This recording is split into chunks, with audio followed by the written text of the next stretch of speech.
हरिः ॐ नमः शम्भवाय जमयो भवाय च नमः शङ्कराय जमयस्कराय च नमः शिवाय च शिवतराय च वन्दे देवौमापतिं सुरगुरुं वन्दे जगत्कारणं वन्दे पन्नगभूषणं मृगधरं वन्दे पशूनां पतिं वन्दे सूर्यशशाङ्कवन्निनयनं वन्दे मुकुन्दप्रियं वन्दे भक्तजनाश्रयं च वरदं वन्दे शिवं शङ्करं गुरुर्ब्रह्मा गुरुर्विष्णु गुरुर्देवो महेश्वरः गुरुः साक्षात् परब्रह्म तस्मै श्रीगुरवे नमः।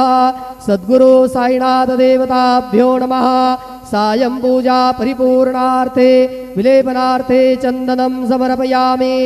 श्रीखण्डं चन्दनं दिव्यं गन्धाढ्यं सुमनोहरं विलेपनं सुरश्रेष्ठ चन्दनं प्रतिगृह्यताम्। विलेपनार्थे चन्दनं समर्पयामि। अक्षताच्च सुरश्रेष्ठा कुङ्कुमाक्ता सुशोभिता मया निवेदिता भक्त्या गृहाण परमेश्वर। चन्दनस्योपरि अक्षतान् समर्पयामि। अबीरञ्च गुलालञ्च हरिद्रादिसमन्वित नानापरिमलद्रव्यं गृहाण परमेश्वर।